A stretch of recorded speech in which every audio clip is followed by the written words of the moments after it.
তিনি যে তার মনে এতটা বড় প্রতারক হবেন এটা হয়তো আপনারা এই সাধারণ যে ভুক্তভোগী মন নিয়ে বলতে চাই, মন নিয়ে হবে। আমরা প্রশাসনকে বলবো, সাংবাদিক ভাইদেরকে দৃষ্টি আকর্ষণ করে বলবো, আপনারা এই জিনিসটাকে এত সুন্দর করে কাভার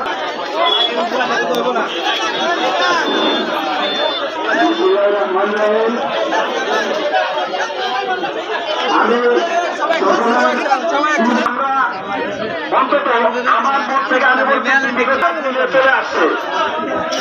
কখনো কোন সাম্প্রদায়িকতার দায়ভার নিয়ে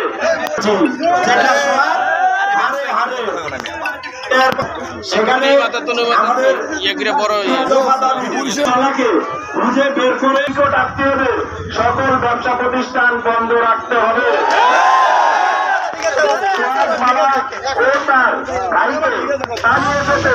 সহযোগিতাকারীদের শনাক্ত করে আইনের আওতায় নিয়ে আসতে হবে। আপনারা যদি মনে করেন কিছু সংখ্যক বুজুর্গদেরকে এবং উপর মহলকে বিভিন্নভাবে ম্যানেজ করে তাদের দোকানপাট খুলে দিবেন বা তারা আগের মতো এই রুমে বৈশা ব্যবসা বাণিজ্য করবে, আর আমার মুসলমান ভাইয়েরা নদীতে কামড়া দিয়ে আমার করবে টাকা ইনকাম করে, সেই টাকা আপনাদের কাছে জমা রেখে আপনার সেগুলো নিয়ে খেলবেন।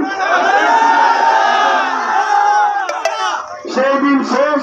আজকে ইলিশা তথা যারা ভুক্তভোগী এখানে উপস্থিত আছেন, আমাদের সকলের যে 3 দফা দাবি আমরা উল্লেখ করেছি, এই 3 দফা দাবি পূরণ না হওয়া পর্যন্ত আমরা শান্তিপূর্ণভাবে অবস্থান কর্মসূচি ঘোষণা করলাম।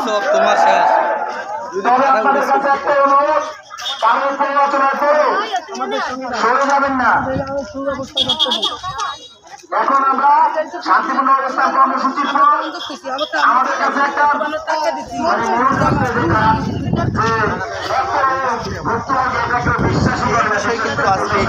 তিন দফা যে দাবি রয়েছে, যে জমা রসিদ যে প্রমাণ আছে সেটা সেখানে উপস্থিত করে জমা রসিদ সেখানে দেখাতে হবে।